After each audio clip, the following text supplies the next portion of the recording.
It is official news that we have been expecting for pretty much about 2 years now since he really came on the scene. Cooper Flagg out of Duke, a reclass who was only supposed to be a high school senior this past year, lit the college basketball world on fire in his lone season, took Duke all the way to the Final Four, has officially declared for the 2025 NBA draft. Barring anything catastrophic, lock it in right now. There is a 99.999999% chance that Cooper Flagg will be the number one overall pick in the 2025 NBA draft. And just an impressive feat just to have that kind of label and already pretty much written in pen, written in Sharpie in there that you will be the number one overall pick as a guy that is really just supposed to be entering his freshman year at Duke. Now, jumps a grade, was the best basketball player in college basketball in the entire country this year. And did disappoint, I think. And for Philadelphia 76ers fans out there, the only way that you get your hands on this player, this once in a generation type of prospect as he's been hyped up to be, is if you get the number one overall pick. And with the Sixers' current lottery odds, they have a 10.5% chance. So the chance isn't dead. They're going to need some luck surely on their side. But Cooper Flagg to the Philadelphia 76ers is a legit possibility right there at the number one selection if they are lucky enough to get it. And Cooper Flagg, just to start it off with him, he kind of is in that camp that, as I said at the beginning, that once in a generation type of player, once every 2-3 decades type of player. He's in that discussion of top prospects since LeBron James. That title has been thrown around a lot with Cooper Flagg.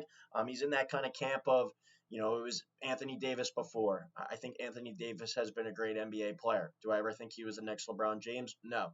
Andrew Wiggins, that was discussed. Another player who's had a really nice NBA career, but for more than not has been a role player. Ben Simmons, in that discussion as well. Had a great start to his career and has absolutely fallen off a cliff. Zion, he was hyped up as the next LeBron James as well, just due to kind of his raw power, raw athleticism, raw ability. And he's had some great moments as well, but not to the extent of Ben Simmons, but he hasn't been able to stay on the floor and he's been frequently hurt. When that title gets thrown around, the best thing since LeBron James, there's massive pressure and massive expectations, and none of those guys have lived up to the hype. Do I ever see a scenario where Cooper Flagg is necessarily the face of the NBA? Probably not. The face of the Philadelphia 76ers? Sure, could be.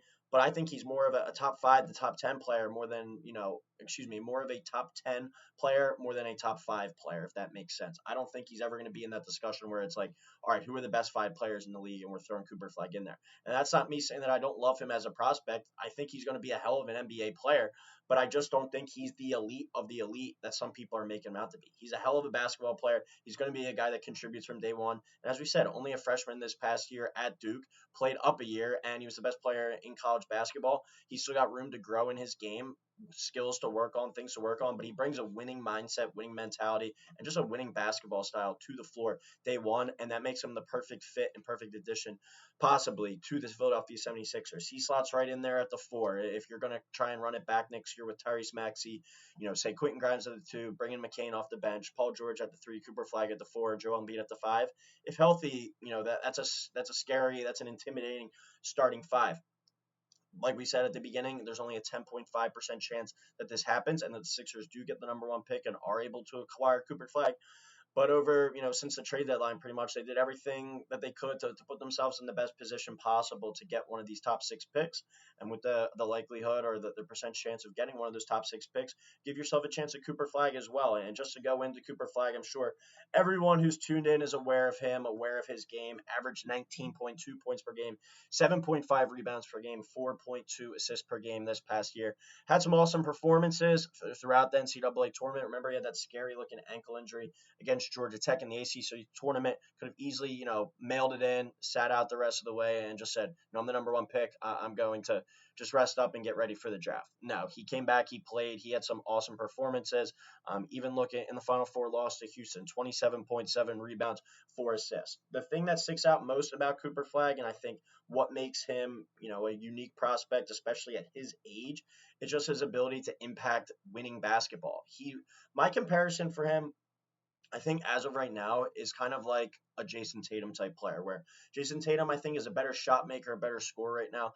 But when you look at Jason Tatum, he fills up the stat sheet. Sure, he doesn't have the most efficient games at times, but there are games where he can go out there and score 35, 40 points. He can hit 5 or 6 3-pointers, but he's always playing good defense. He's always willing to distribute. He always rebounds. And look at the Celtics. They win and they win and they win. You could say that's a great team around him, but Cooper Flagg has that ability to go right into a Sixers team, right into a Sixers situation where he's got a lot of really good players around him for better or for worse with some of these contracts. Some of these guys age. They're still really good basketball players when they're on the floor. Paul George, not quite the player I think people were expecting. But Joel Embiid, he might not be the player that what you're expecting. But there's still two really good basketball players and two really good up-and-coming players, Tyrese Maxey and Jared McCain. And another guy seems like we found a kind of diamond in the rough with Quentin Grimes. You got other young players potentially in there as well, like Adeem Bona, Justin Edwards, that can continue to grow and make this a new kind of potential core. Cooper Flagg, I think, steps on the floor, has the respect of everyone right away, and kind of turns the culture and shifts the culture back into, a winning mindset, a winning mode. And I know a lot of that had to do last year with just people's inability to stay healthy, inability to be on the basketball floor. But Cooper Flagg steps on the floor right away and is one of your best players. If not, you're probably second best player from day one. And as I said at the beginning, I don't think he's ever going to reach that status of like, oh, Cooper Flagg, the face of the NBA. Is he going to be in that LeBron category, that KD category, Steph Curry category, Giannis category, when all these guys are kind of at their full at health, at their full ability? Jokic, you throw Embiid in there as well. I don't think he's ever going to be quite there, but I think he's going to be like one of those 10 to 15 best players in the league. And we see that with Jason Tatum. You can argue, you can debate where he falls in the top basketball players in the world. But if you're getting Jason Tatum here at number one, I think the Sixers are signing up for that. Not the same player, as I said, but I think impacts the game in similar ways. And the most impressive thing about Cooper Flagg to me this year throughout the season is his ability to score and shoot the ball from outside, how much better it got over time throughout the season. At the beginning of the year, I wouldn't say he was timid, but he was more so not as willing to take some of those shots, to try and score off the bounce as much. He was more so, concerned with making the right play, making the winning plays. But John Shire even said at some points in their season, we kind of had to nudge him a little bit and be like, man, it's okay to be selfish. It's okay to want to be out there and be the guy and take the shots when it matters most. And as the year went on, I think we saw him kind of step up in the scoring department a little bit. You saw as the season went on, his scoring production, I think, went up, and the efficiency was still there, but he was still doing everything else super well too. And that's the most impressive thing, stands out to me, for a guy that was only 19 years old this past season. So when you kind of just look at him big picture wise, Jason Tatum is like a pretty good comparison, I would say.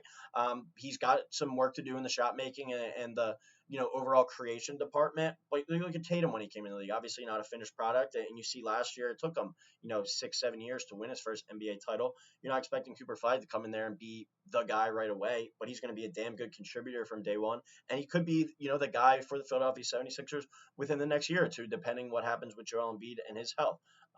But when you look at kind of what Yahoo's Kevin O'Connor has to say about him, just basically an overall summary of his game. Flagg is do-it-all forward who hustles like a madman, makes his teammates better as a passer, and has dialed in a knockdown jumper. He's both the best offensive and defensive prospect in this class, making him the safest number one pick in ages. It's his growth as a shot creator that will decide if he reaches his all-star floor or soars to his Hall of Fame ceiling. Scottie Pippen, another kind of good comparison there. Andre Karolinko, I get a little hesitant sometimes when it comes to doing, prospect comparisons or like comps to these guys, because all right, all I've been told is Cooper Flagg, short fire number one pick, one of the best prospects since LeBron, et cetera, et cetera.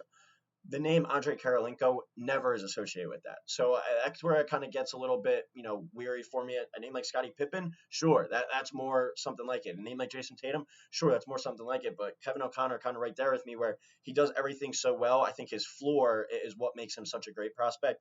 And he's got another level to tap into as well with the shot making, with the shot creation ability, and just the ability to consistently knock down jumpers from the outside. That'll determine what kind of ceiling he has. But same thing I did with Jason Tatum. You look at him, obviously coming into the league, it was kind of his billing as a scorer, but not a finished product overall. And look how good he is on the defensive end. Look how good he is rebounding. Look how good he is distributing the basketball, making the right play, and playing hard consistently. As I said, he's a guy that comes in there, changes the culture, changes the swagger, the look of that team from day one and the moment he steps on the floor. And I think that's something that the Sixers have struggled with for sure in the Embiid era. Some people have been afraid to step up and say that. Tyrese Maxey, I think, kind of came out last year and said, like, Joel, like, you showing up late, you seeming like you don't care. I think that's kind of rubbing off on some of these guys. Cooper Flagg steps in. I think he demands the respect of everyone on the floor, in the locker room from day one, and kind of sets a culture and the tone of, we're going to go out there, we're going to play hard, I'm going to make all you guys better, and we're going to be a better team for it. So when you look just kind of big picture of Cooper Flagg, the only way you get him is number one. We're going to be talking about this for sure as we go on, and knock on wood that the Sixers lottery balls fall in their favor, and they are blessed enough to get that number one overall pick and have the chance to select Cooper Flagg. But the safest number one pick, I think, in a while. Do I think he has the overall ceiling like if Zion were to ever finally be able to put it together healthy? Like Ben Simmons back in the day when he was, hyped up, and if he was able to develop a jump shot. I don't know if he's ever going to have the highest ceiling, but that floor is damn high, and that floor is really good right away. And with his work ethic and just his ability and his drive, he has a chance to kind of tap in there and be, I think, one of those top 10 to 15 players in the NBA. And I'm not here bashing him. I'm not here saying he's not going to be a great player, live up to the hype. But being a top 10 player in the NBA, being a top 5 player in the NBA is a damn hard thing to do. There's so many good basketball players out there. To be in that 10 to 15 range, that's going to make him a damn good player, a second, third team, all league type of guy, and have a chance to have a really long, successful career in the NBA. So let me know what you guys think in the comments below. I know everyone's in on Cooper Flagg, but how high of a ceiling do you think he has? How perfect of a fit on the Sixers roster do you think it is? Let me know in the comments below. As always, please drop a like, drop a subscribe. We'll be hitting on a lot more draft prospects as we continue on over these next few months, but keep it locked here on Sixers Digest.